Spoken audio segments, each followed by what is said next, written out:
1 Timóteo, capítulo de número 4, os primeiros versículos, os 5 primeiros versículos.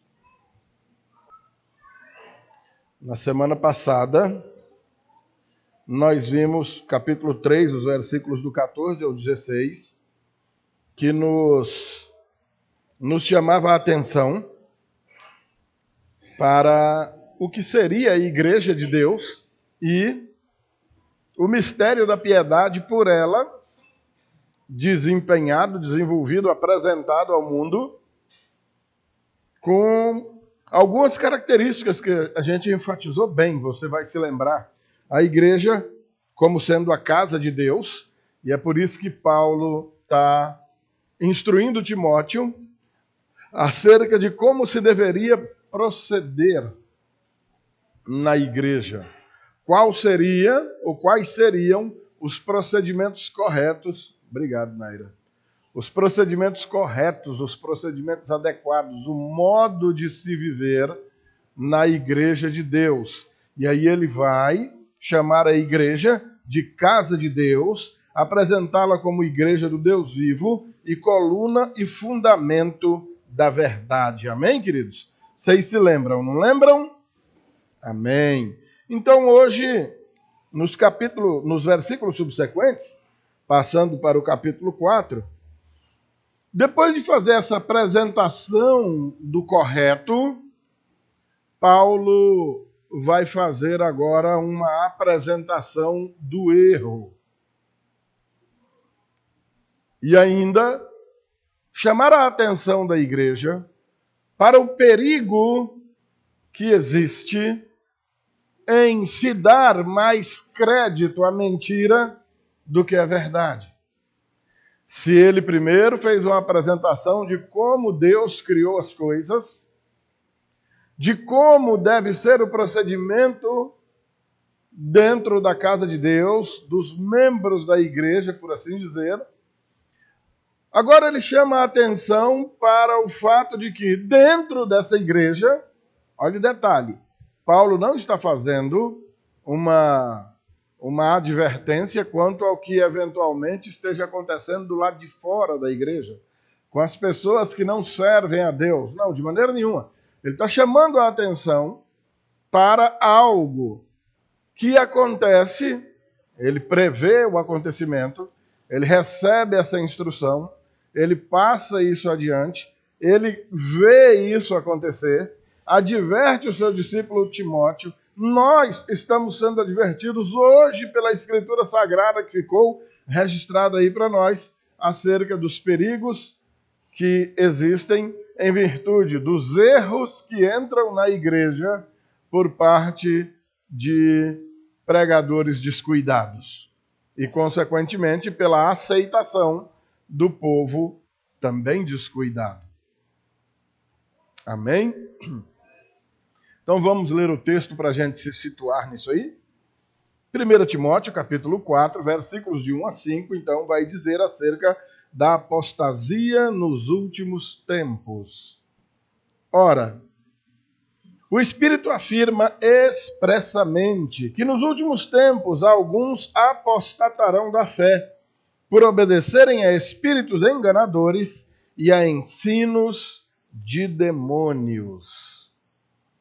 Pela hipocrisia dos que falam mentiras e que têm a consciência cauterizada, que proíbem o casamento e exigem abstinência de alimentos que Deus criou para serem recebidos com gratidão pelos que creem e conhecem a verdade.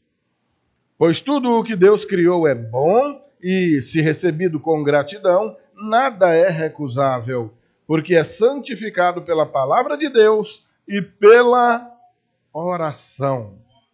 Primeira informação interessante que nós temos aí é acerca do ministério do Espírito Santo. Paulo está afirmando, ele está dizendo que o Espírito afirma expressamente. Ora. Primeira informação é de que o Espírito fala. O Espírito Santo está falando. Traduzindo melhor para nós, Deus está falando.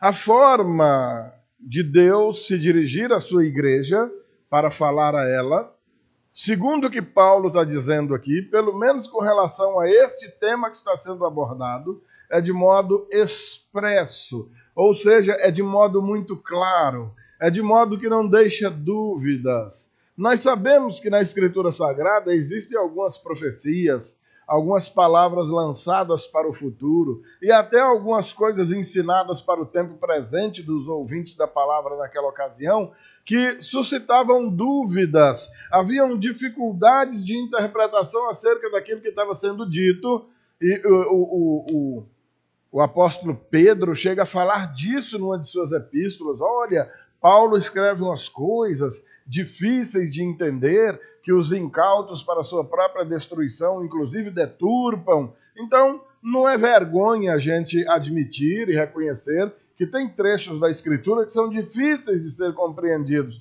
Mas nós estamos diante de um aqui que Paulo está dizendo que não tem dificuldade de interpretação. Ora, o Espírito afirma expressamente. Ele não está dizendo aqui se essa revelação do Espírito foi dada diretamente a ele, pessoalmente a ele, ou a algum irmão confiável da igreja que transmitiu a ele. O certo é que, independente da pessoa, eu vou falar na linguagem dos nossos dias, independente do CPF que tenha recebido a profecia, independente do indivíduo que tenha ouvido expressamente o que o Espírito diz, é preciso que se entenda que o Espírito falou à igreja. Amém, amados? Porque o Espírito falou à igreja e falou de modo expresso, de modo claro, de modo a não deixar dúvida, é que a palavra chegou até aqui, chegou até nós. E vai continuar valendo, vai continuar tendo toda a utilidade, toda a autoridade enquanto esse mundo existir. Até que o Senhor venha, tire sua igreja e toque fogo nisso tudo, porque é o que ele vai fazer, essa palavra continua viva e eficaz. Amém? Para nós fica a declaração de que o Espírito está falando à igreja, por meio da Escritura Sagrada, tá? Essa é a forma do Espírito falar a nós hoje. Não existe uma nova revelação. Não tem mais revelação nova nenhuma. Não vá atrás de ninguém revelando coisa nenhuma. Até no ramo da fotografia, essas revelações acabaram. Antigamente a gente falava no crente fugioca, vivia revelando alguma coisa, né? Hoje isso caiu até de moda, caiu de moda, né? Não existe mais revelação de foto, hoje é tudo digital. Então, a revelação que o Senhor tem para nós é a Escritura Sagrada. Tá bom? Amém? Se vocês ouvirem alguém tentando trazer uma nova revelação, você vai averiguar a veracidade dessa revelação de acordo com a palavra de Deus. Se ela estiver de acordo com a palavra de Deus, então não precisa dela, porque se já está na palavra, então é chover no molhado. E se ela estiver contra a palavra de Deus, aí pior ainda, ela é maligna e não deve nem ser levada em consideração. Então, o que é revelação para nós hoje? Bíblia Sagrada, a palavra de Deus. Se está aqui, é revelação do Espírito para nós hoje. É isso aqui. Hoje o Espírito Santo vai atuar em nós, nos convencendo acerca do pecado, da justiça e do juízo de Deus. Ele age em nós, nos dando suficiente sabedoria para entendermos as coisas de Deus. Como diz Paulo em 1 Coríntios capítulo 2, versículos 15 e 16, as coisas do Espírito não são discerníveis ao homem natural. O homem natural não entende as coisas do Espírito. Essas só são discerníveis espiritualmente. Então é assim que o Espírito atua em nós. Então Paulo está deixando isso claro. Olha, o Espírito afirma expressamente que nos últimos tempos, precisamos explicar bem para os irmãos que últimos tempos são esses aos quais Paulo se refere. Uma outra maneira de fazer referência a esses últimos tempos, que você vai encontrar várias vezes no Novo Testamento, é a expressão últimos dias. E que dias são esses? Quando a gente ouve essa expressão, a gente imagina que sejam os dias imediatamente anteriores à volta do Senhor Jesus. Mas não, esses últimos dias são todos os dias entre a primeira e a próxima vinda do Senhor Jesus. Esses são chamados de últimos dias. Amém, queridos?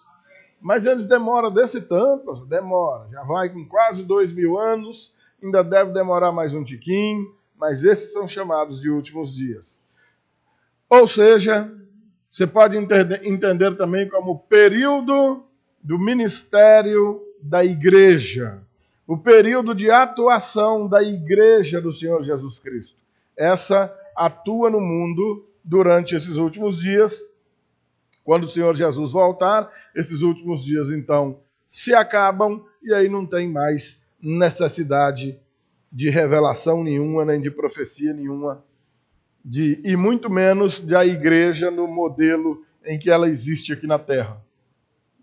Ora, o Espírito afirma expressamente que nos últimos tempos, agora vamos lá, alguns apostatarão da fé.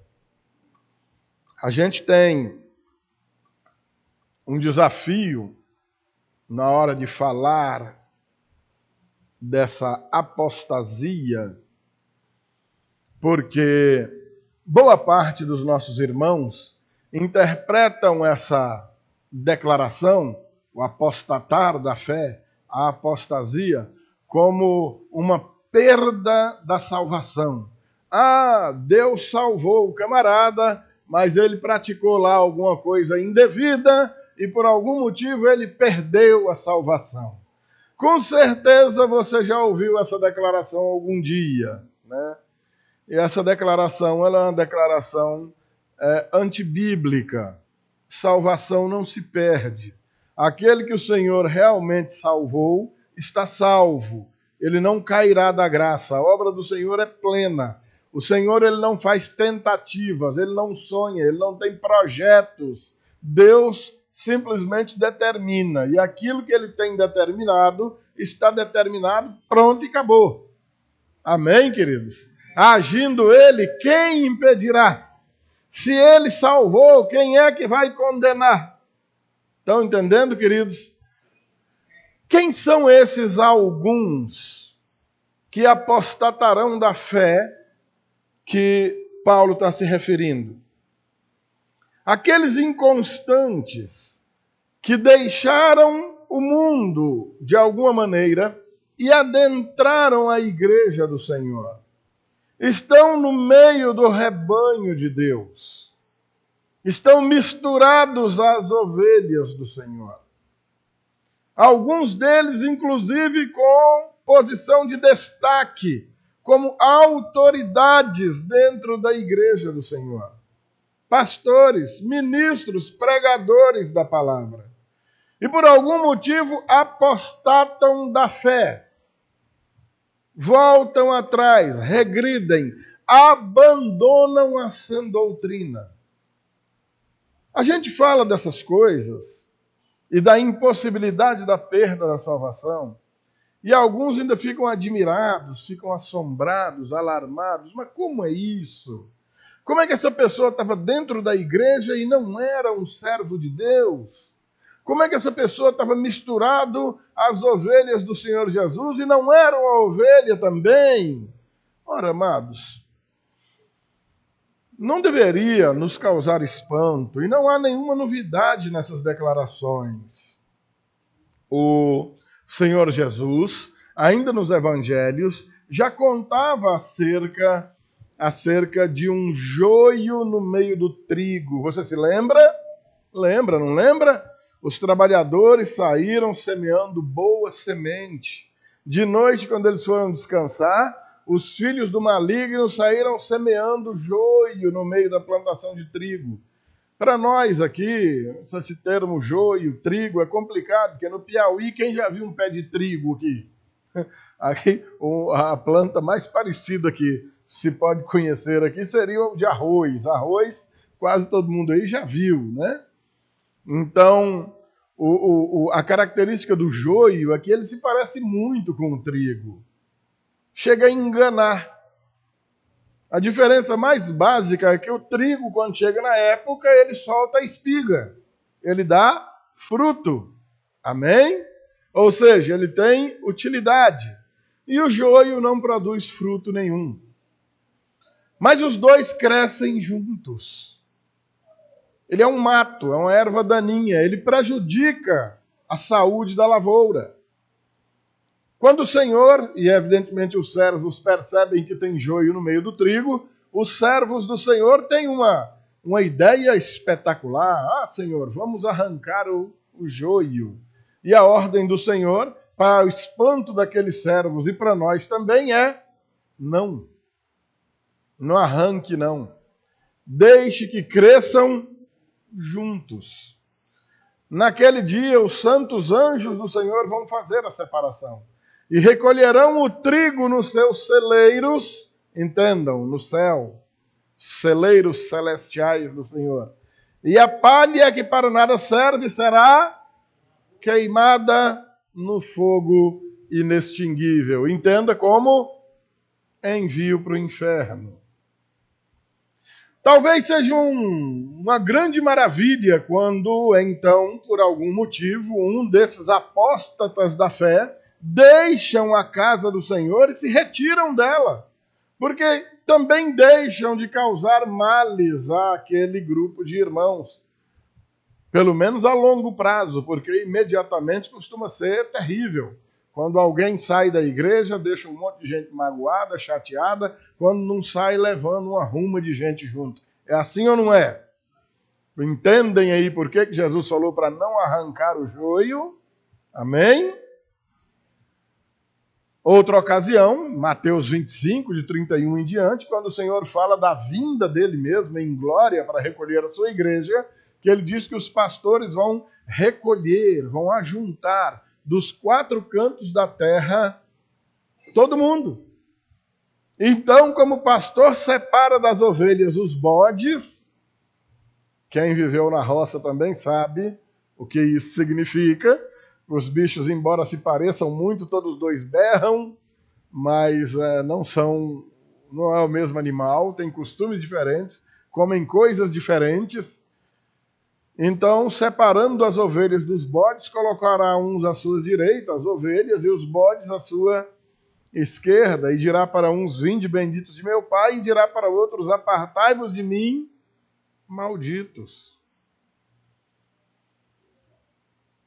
Paulo está dizendo para o seu jovem discípulo Timóteo que o Espírito está dizendo expressamente, afirmando expressamente, que nesses últimos tempos alguns apostatarão da fé. A tradução da palavra apostasia do grego, que vem da palavra apostatar, o verbo apostatar que a gente está lendo aqui, é abandono, divórcio, separação, desistência.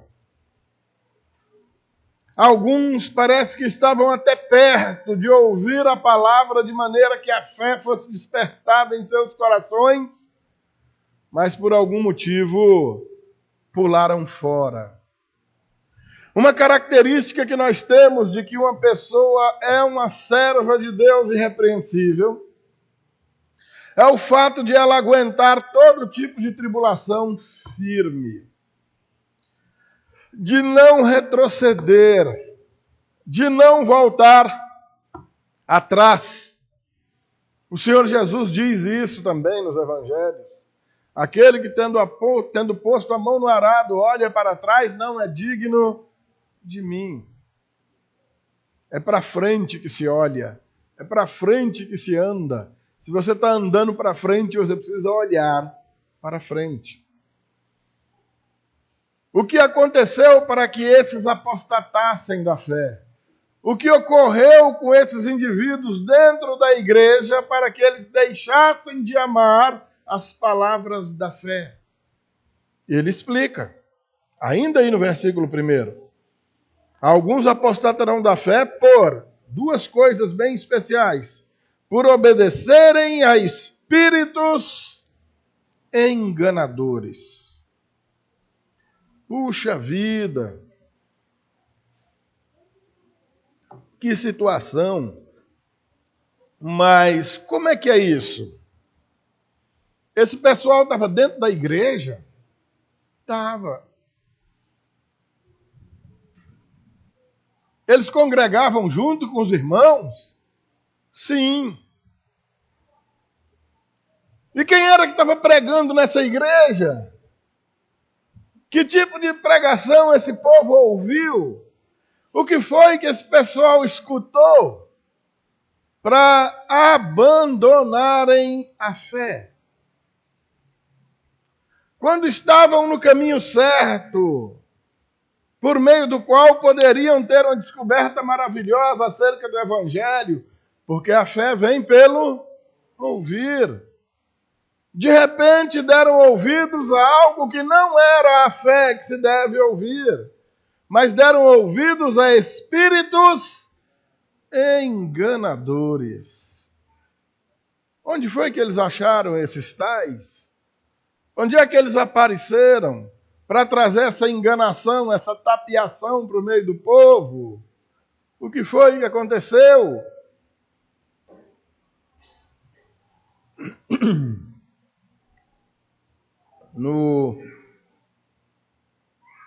Paulo, quando está falando aos Gálatas, capítulo 1, versículos 8 e 9, ele está informando que está admirado de tão rápido aquele povo estar desviando do evangelho que lhes foi anunciado, para darem ouvidos a um outro evangelho, assim que ele chama. Um outro evangelho. Que, na verdade, não é o evangelho. E aí ele faz uma advertência de arrupiar. E olha, eu quero dizer para vocês, Gálatas, que ainda que nós mesmos, ele se inclui, ainda que eu passe por aí de novo, pregando um evangelho diferente desse que eu já anunciei, ou um anjo do céu, ou seja lá quem for, que passar por aí pregando um evangelho diferente desse que nós já anunciamos, que seja ele amaldiçoado. Notem que a palavra de Deus ela é uma só. Deus não tem uma palavra para de manhã, uma de tarde e uma para de noite. Ela não tem uma palavra para homem, uma para mulher. Não tem uma palavra de salvação, um evangelho gracioso de Cristo para cada tipo de pessoa. É claro que existem as categorias de gente, cada um tem suas obrigações a cumprir. Marido, esposa, filho, servo, patrão, autoridades, nós para com as autoridades. Aí é outra história, não estamos tocando nesse assunto agora. Estamos falando na mensagem do evangelho que salva. A doutrina da fé, que mantém pessoas apegadas à mensagem do Senhor. Quantas advertências feitas. E chega aqui para falar ao jovem Timóteo, porque Paulo está falando com seu jovem discípulo Timóteo, é uma linguagem de pastor para pastor. Cuidados que ele deve ter, que o jovem Timóteo deveria ter pastoreando a igreja do Senhor, porque os perigos estavam ali batendo à porta, e o jovem Timóteo precisava prestar muita atenção nisso, para não cair nas ciladas do inimigo. Olha, Timóteo, o Espírito afirma expressamente que nos últimos tempos alguns apostatarão da fé, por darem ouvidos a espíritos enganadores. O cara está na igreja, de posse da palavra de Deus, ela é acessível, todo mundo tem na mão. Tem até no celular agora. Não dá para dizer que você foi enganado. Poderia, no mínimo, permanecer quieto enquanto a família, os amigos que amam, estão com o joelho no chão clamando: Senhor, quebra aquele coração, quebra a dureza daquele coração, para que a semente divina do Evangelho ache modo de germinar naquela pedra bruta daquele coração. Transforma aquela pedra bruta numa terra arada que produz alguma coisa. Mas não. deixou de dar ouvidos à sã doutrina para ouvir a espíritos enganadores. João capítulo 10, versículo 5, quando o Senhor fala dos maus pastores, ele diz que de modo nenhum as ovelhas do Senhor seguirão o estranho. Antes elas fugirão dele, porque não conhecem a voz do estranho. É preciso entender, querido, que esses que estão apostatando da fé, na verdade, nunca foram ovelhas do Senhor Jesus. As verdadeiras ovelhas do Senhor Jesus não vão dar ouvidos a espíritos enganadores.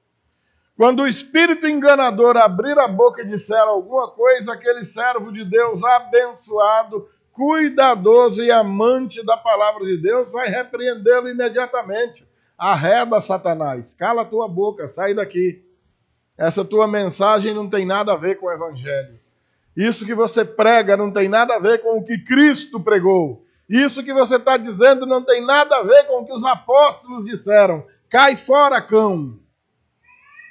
Amém? Acontecerá assim.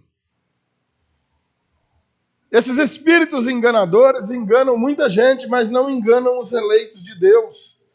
Além deles, e você pode classificar como a mesma entidade, a mesma instituição, a mesma coisa, por obedecerem a espíritos enganadores e ensinos de demônios. Peraí, pastor, como assim? O senhor quer dizer que tem demônio ensinando coisa na igreja?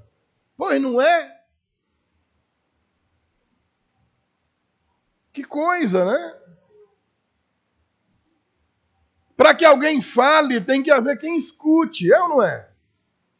Se eu começar a falar aqui para as cadeiras vazias, logo, logo alguém vai fazer uma denúncia, vai chegar uma viatura do corpo de bombeiro com a camisa de força daquela, alguém vai me amarrar e me levar para internar lá no Areolino de Abreu, né? Ai, um pastor lá em União endoidou, ficou louco. Tá lá falando para as cadeiras peladas lá, sem ninguém dentro. Esses espíritos enganadores, esses demônios só falam porque há quem ouça. E como nós temos na igreja do Senhor, como diz o pregador Iago Martins ali de Fortaleza, um monte de gente batendo palma para doido dançar. Como a gente vê naqueles vídeos, né, João Paulo? Os camaradas me soltam cada asneira, cada baboseira, cada loucura a partir do púlpito e o povo nas cadeiras. Amém! Aleluia! Glória a Deus! Transformam Deus num escravo, num servozinho, chinelo, e o povo, aleluia, glória a Deus, e lágrima descendo, felizes da vida, escutando um falso evangelho, escutando espíritos enganadores, escutando ensinos de demônios.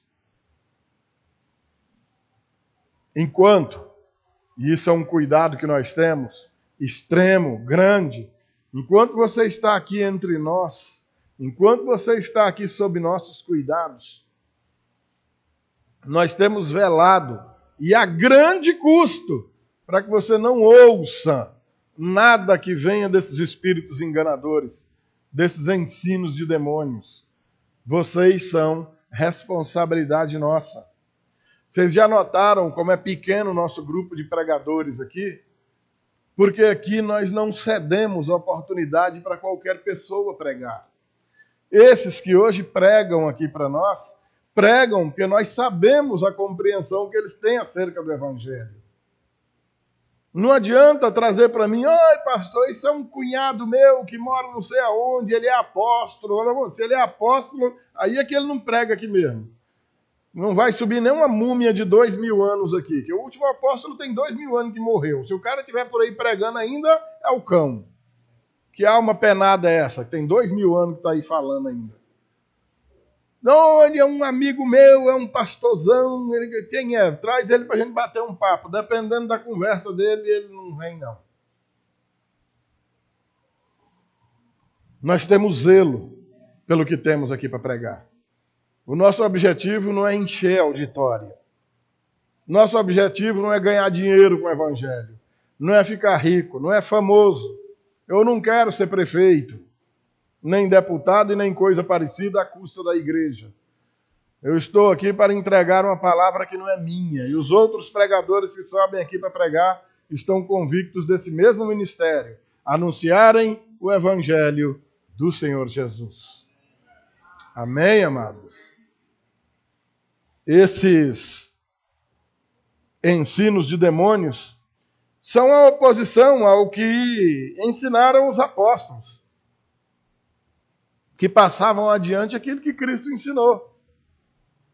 Entenda como o próprio anticristo, ou o espírito do anticristo, que tem feito estrago na igreja desde sempre. Não entenda o anticristo como uma criatura que vai aparecer daqui uns dias, não. Ele age na igreja desde quando a igreja existe. Você quer ver? Leia lá em 1ª Epístola de João, capítulo 2, versículo 18, e você vai ver o apóstolo falando do espírito do anticristo que já estava trabalhando naqueles dias dele. Em Marcos 13, 22, o Senhor Jesus diz que surgirão falsos cristos e falsos profetas, operando sinais e prodígios para enganar, se possível, os próprios eleitos. Agora, glória a Deus, vão surgir falsos mestres, falsos profetas. Tem surgido pelo mundo afora. Todo dia você vê um novo aparecendo aí, com prodígios, com sinais, milagres acontecendo pelas mãos desses indivíduos. E o Senhor Jesus está dizendo que eles são falsos. Pouco importa se eu faço um morto ressuscitar aqui. Se eu não prego a palavra de Deus, eu sou um demônio do mesmo jeito. Mas fez uma benfeitoria, levantou o defunto. Mas dependendo do defunto, foi um mal terrível feito. Ou ao defunto, ou à sociedade. Tem isso também, né?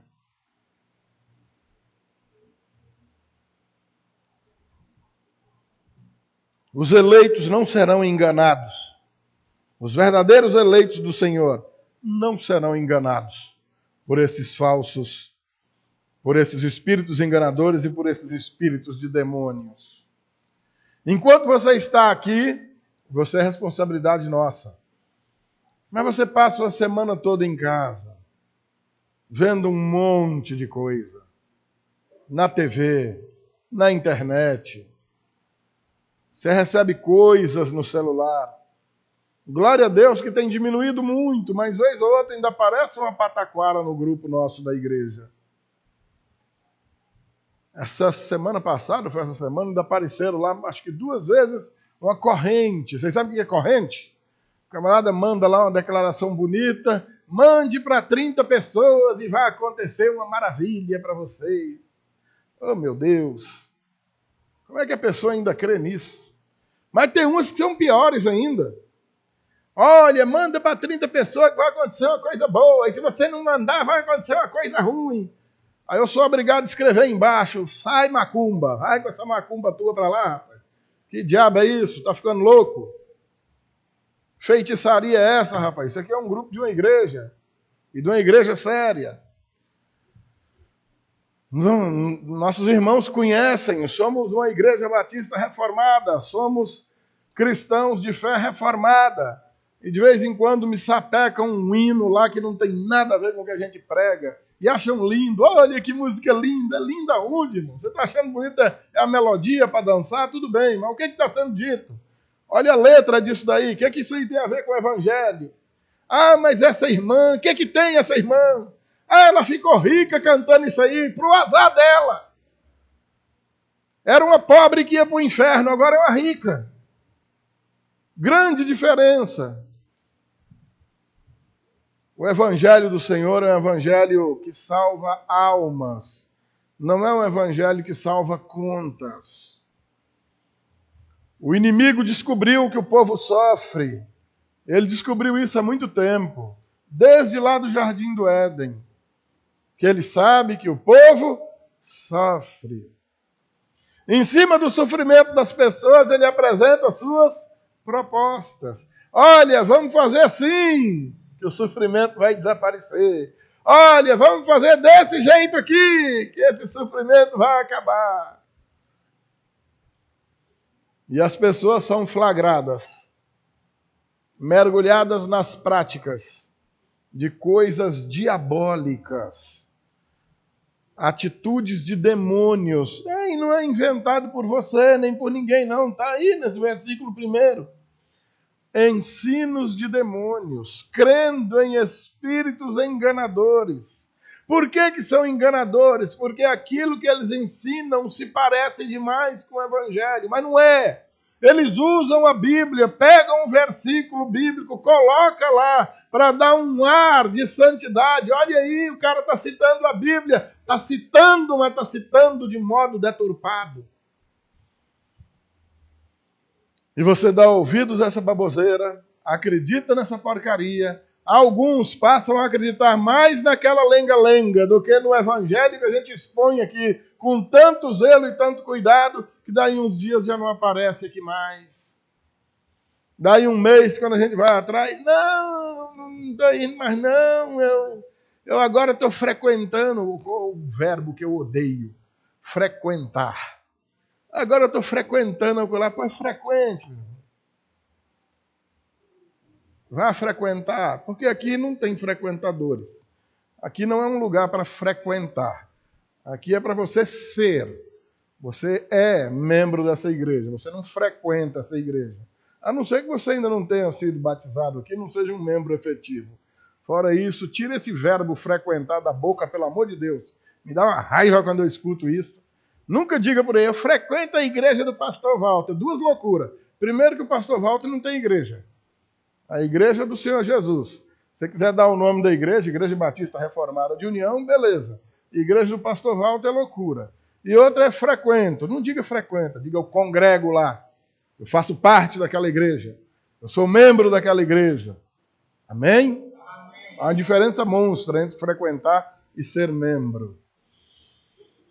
Daí, amados, depois dessas advertências, que ainda continuam no versículo 2, esses que apostatarão da fé, eles vão fazer isso por obedecerem a espíritos enganadores, a ensinos de demônios, e segundo o versículo 2, pela hipocrisia dos que falam mentiras e que têm a consciência cauterizada. São hipócritas.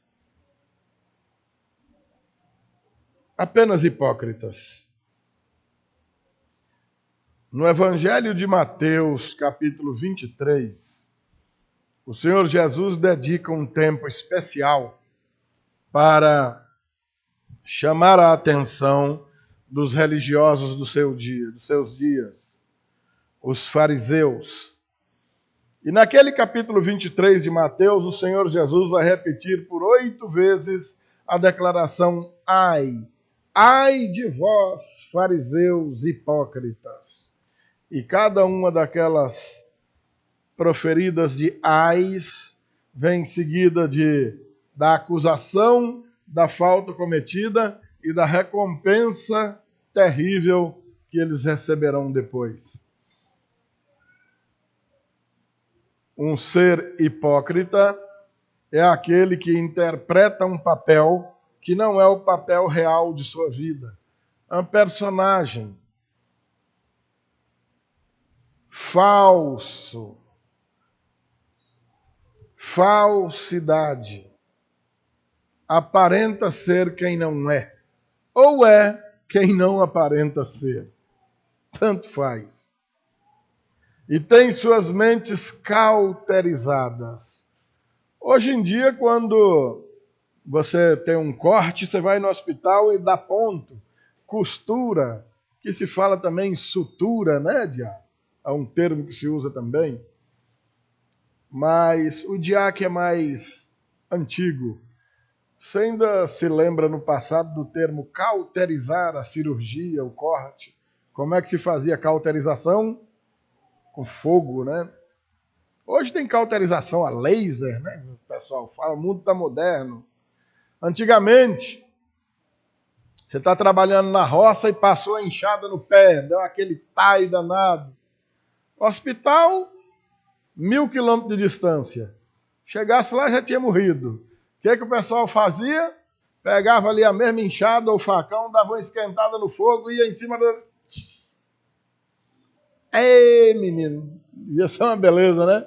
Mas salvava a vida do infeliz. Ficava uma cicatriz monstra de feia, fora o berreiro que o cabo aprontava, o negócio já estava doendo, cortado, agora queimado, né? E uma característica daquele local é que aquilo ali ficava uma pele extremamente dura, né? Então a cauterização é isso. O que o Senhor está falando desses indivíduos de consciência cauterizada é que parece que passaram por esse tipo de procedimento cirúrgico, onde não adianta que nada mais entra, não adianta ensinar coisa nenhuma para aqueles indivíduos, esses aos quais o Senhor está falando. Eles não irão aprender. Que dureza, hein? E realmente era uma dureza. Era outra característica desses que iriam apostatar da fé. Uma boa característica de alguém que tem futuro no reino de Deus, alguém que tem futuro na igreja do Senhor Jesus, é ser uma pessoa atenta, uma pessoa que presta atenção em tudo, que é apta a escutar, está pronta para escutar. Demonstra grande disposição em aprender. Amém, queridos? É uma maravilhosa característica. Bem diferente daquele que tu não está nem um pouco disposto a escutar. Você começa a falar, o cabo já te interrompe. Eu acho que nem é assim não. Eu não é para mim, é desse jeito. O cara constrói um Deus para ele. Deus não é assim não. Para mim, Deus é desse jeito, mas só se for para tu mesmo, né? Então fica com um Deus só para você aí. O Deus que se revela na Escritura, ele não é o que eu quero que ele seja. Não é o que eu entendo que ele tem que ser. Ele é o que ele é. E pronto, e acabou. E funciona assim. E mais, ainda mais características desses indivíduos. Agora, ele já estendendo a quem lidera. Olha no verso 3. Algumas características desses indivíduos. Que proíbem o casamento e exigem abstinências de alimentos que Deus criou para serem recebidos com gratidão pelos que creem e conhecem a verdade. Você conhece algum segmento religioso que proíbe o casamento? Conhece. Todos nós conhecemos, né? A ideia já era combatida desde o princípio da igreja. Aí em 1 Timóteo mesmo, capítulo 3, no versículo... No versículo 3, no versículo 12, Paulo dando as instruções aí para os vocacionados ao presbitério, né, que o bispo seja esposo de uma só mulher, já tira do meio da igreja aquela confusão do passado, onde o cara tinha 3, 4, 6 mulheres, marido de uma. Até para os diáconos, está no capítulo 3, versículo 12, que o diácono seja todas aquelas características e esposo de uma só mulher. E ele está lembrando para o Timóteo aqui que uma das características desses indivíduos que dão ouvidos a espíritos enganadores e seguem ensinamentos de demônios é a proibição de casamento. Aqui é o seguinte, para servir a Deus direito aqui, nem com mulher nós vamos mexer. Jesus tratou disso daí, amados. Jesus citou essa questão. Jesus falou de alguns que nasceram com o dom para serem eunucos. Alguns homens vieram a essa terra, e mulheres também, sem serem despertados sexualmente para nada. E o Senhor fala que isso, inclusive, é um dom. Só que esses seres são muito raros. E aí o Senhor aproveita e fala de uns que foram feitos eunucos pelos homens. Ou seja, aqueles reis que tinham haréns, várias esposas, várias filhas, para ter ali uma figura masculina cuidando delas, eles pegavam o camarada e decepava tudo mesmo, deixava nada. E o cara ia cuidar daquelas mulheres que agora, sem as ferramentas, realmente não tinha como ele fazer mal a mulher nenhuma, né? Então eram chamados de eunucos, para cuidarem desse tipo de atividade.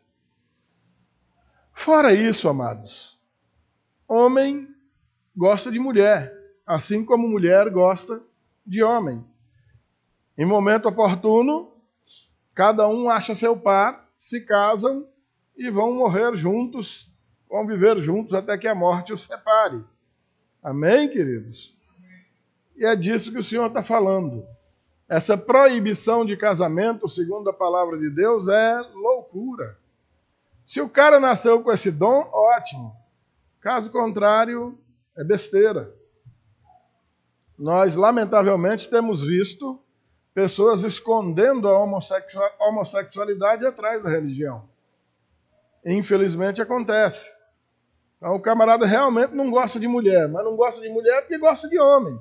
E aí se aventura a ter uma dedicação religiosa que lá na frente vai dar em nada, vai dar em decepção, porque não foi para isso que o Senhor o chamou, e o próprio Senhor não tem essa determinação para ninguém. Não houve, ministerialmente falando, alguém que tivesse recebido da parte do Senhor essa ordem. Para me servir com todo zelo, você vai ficar solteiro, viu? Você não vai casar, não. O apóstolo Paulo não casou, mas ele fala disso com amargura. Será que só eu não tenho direito de ter uma mulher? Por que Pedro pode ter e eu não posso? Mas entendendo o seu ministério, ele também entendeu que era melhor que tivesse solteiro. Ele sabia que não ia muito longe, assim como o próprio Senhor Jesus. Fora isso, essa proibição de casamento é antibíblica. E olha a palavra de Deus condenando esses que assim procedem. E ainda, que proíbem ou que exigem abstinência de alimentos. Semana que vem é carnaval, não é isso? Assim que termina o carnaval, começa o quê? Diga uma característica da quaresma. Não comer? Pois é. Por quê?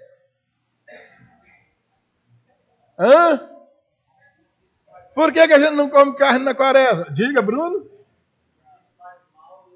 Faz mal. Carne faz mal, né? Eu vou fazer aqui um negócio com você. Você que não come carne na quaresma, tá bom? Toda carne que você tem lá na sua geladeira, leve para mim, porque eu quero livrar você desse pecado. Você não será condenado por essa heresia. Tire essa carne da tua geladeira, deixe lá em casa, viu?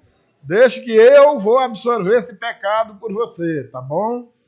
Aí, tu também quer? Aí não. Já arrumei sócio. Amados, deixa eu dizer um negócio para vocês. Nós precisamos ter sabedoria e precisamos ter respeito pela cultura alheia. A gente não deve tratar as coisas com zombaria, de maneira nenhuma. Não é esse o nosso objetivo. Há uns anos atrás, eu cheguei em 2008, então isso foi em 2006 ou 2007, eu acho. O pastor Irineu foi lá para as Terras Duras, lá na casa da Remédios, lá nas Terras Duras, e numa sexta-feira da Paixão, o cara cismou de matar um bode lá. Ó. Muita falta de sabedoria. E o cara não era do ramo, né? O cara não sabia matar bode, coisa nenhuma. E foi um salseiro, um cangapé maior do mundo. Cara de pau nesse bode, esse bode berrando, e nada desse bode morrer. E o bode corre aqui, pega acolá, e faca, e porrete, e berro. E a população lá ficou assombrada. O povo assombrou. Na verdade, o que ele queria era dizer, não tem nada a ver, pode comer numa boa, vamos matar o bode. Eu sei que a matança desse bode deu o maior bode. Até hoje, o pai da Remédios não quer saber de crente. Diz ele que olhando na panela lá e a carne do bode pulando de dentro da panela e o cão tomou de conta. Quer dizer, uma burrice sem tamanho, né? Sabedoria zero de um cidadão desse. Você chega como missionário numa cultura dessa, a gente chega pisando em ovos, devagarinho. Mas o que é que tem para comer hoje? Um peixinho? Vamos comer o peixinho. Eu gosto de peixe também, viu, gente? Dou maior valor num peixinho também. Ovo também. Pensa num tejo para ovo. Esse camarada gosta, né? Aqui não tem tempo ruim, come tudo. E esse tipo de atitude que esse pastor tomou ali é uma atitude tola. Não é coisa que se faça. Já vai para 13 anos que isso aconteceu e até hoje isso gera problemas lá na região. Até hoje, 13 anos depois, isso ainda dá problema. E faltou sabedoria. Além de não ganhar ninguém para Jesus, ainda afastou pessoas da igreja. Passaram a ver a igreja com péssimos olhos. Esses crentes são doidos, fizeram um negócio louco com um bode aí, associaram logo aquilo a um despacho de macumba, e realmente pareceu muito, pelo que me contaram. Agora, olha a exigência de dietas alimentares, sendo apresentada aqui pelo apóstolo Paulo como uma das características das práticas daqueles apóstatas da fé. Aqueles que deram ouvidos a espíritos enganadores e a ensinos de demônios. Exigência de dietas alimentares. Isso pode comer, isso não pode, isso pode, isso não pode.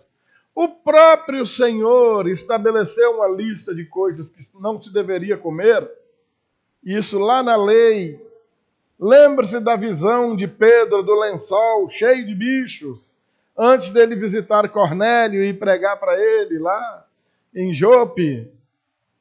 O que? Em Cesareia, que estava ele, o Pedro está em Jope. Qual é a visão que ele tem do lençol? Desce um enorme lençol, como que amarrado pelas 4 pontas, e no lençol tinha o quê? Bicho de tudo quanto era qualidade. Tejo, jacaré, aqueles bichos que a gente gosta de comer, que o povo não gosta.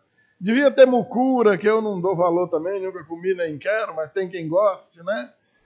Se está dizendo que tinha tudo quanto era bicho ali, então lá vinha, devia ter um leitão, que para o judeu é um absurdo comer um leitão, né? E a ordem que vinha do céu para Pedro qual era? Mata e come. E o que Pedro disse? Mas Senhor, nunca na minha boca entrou nada impuro. E a bronca de Deus? Não considere impuro aquilo que Deus purificou. Amém?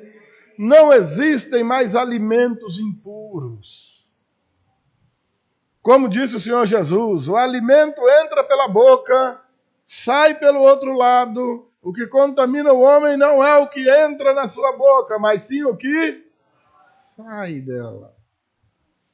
A exigência de dietas alimentares, biblicamente falando, procede daqueles que apostataram da fé, que deram ouvidos a espíritos enganadores e a ensinos de demônios. Nunca foi para a igreja do Senhor Jesus uma determinação da parte de Deus. Então, querido, coma tudo. Apenas tenha sabedoria. Vai visitar a casa de alguém, o pessoal está guardando ali sua dieta, porque a religião deles pede isso, respeite. Coma o peixinho junto lá. Mas está em casa, sozinho, de boa.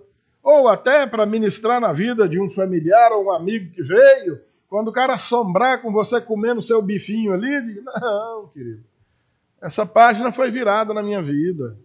Eu não vivo segundo a tradição dos homens.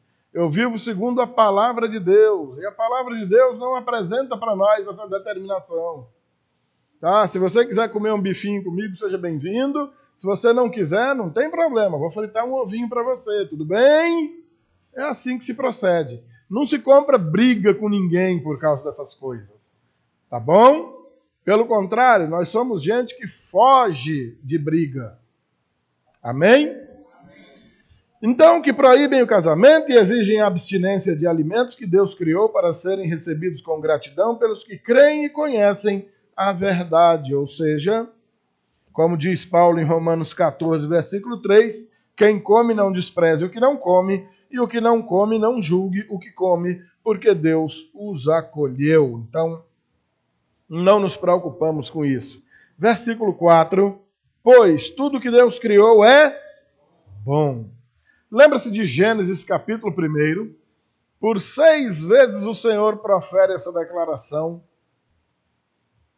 Aliás, até o momento, o final do capítulo 1, sempre que o Senhor conclui uma etapa de sua obra, e viu Deus que tudo era bom. No final de sua obra, ao final do 6º dia, antes do 7º dia do descanso, e viu Deus que tudo era muito bom. Está completa a sua obra. Deus não fez nada ruim. Ele não fez nada ruim. Tudo que ele fez foi bom. Deus é a mais absoluta expressão da bondade, da perfeição. Ele não erra. Amém, amados? Pois tudo que Deus criou é bom e se recebido com gratidão. Nada é recusável, porque é santificado pela palavra de Deus e pela oração. Ou seja, você tem alguma dúvida se aquilo que está sendo servido para você, de repente, pode ser algo ruim, algo que foi consagrado a demônios ou coisa parecida? Primeira coisa que vai santificar essa coisa, a palavra de Deus. Por que a palavra de Deus? Porque a palavra de Deus nos ensina que todas as coisas foram criadas por Deus e que tudo que ele criou é bom. Se a palavra está dizendo que Deus criou bom, alguém então fez uma consagração e essa consagração não pode tornar ruim aquilo que Deus fez bom, a não ser que o cara ponha veneno nela. Eu não vou comer essa canjica de São João porque consagraram a São João. Rapaz, Deus abençoe João para lá e purifica esse milho.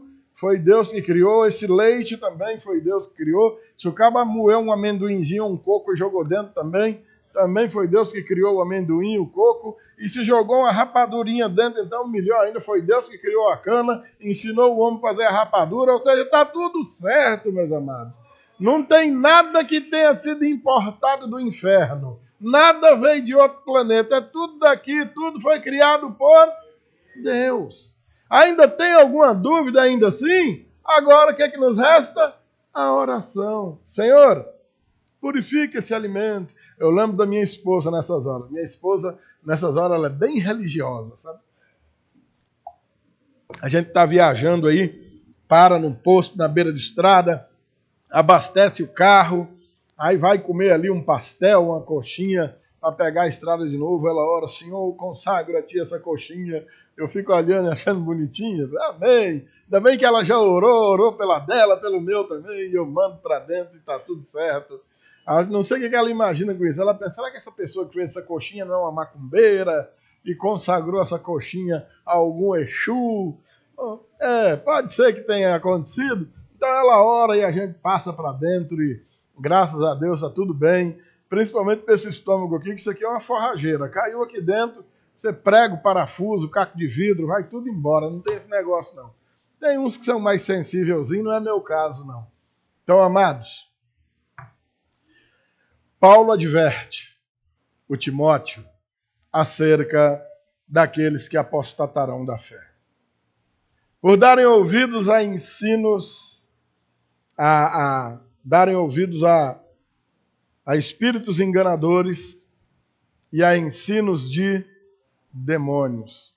São pessoas hipócritas e de cabeças, de mentes cauterizadas, cabeças duras que não estão nem um pouco dispostos a aprender, a se calar para aprender.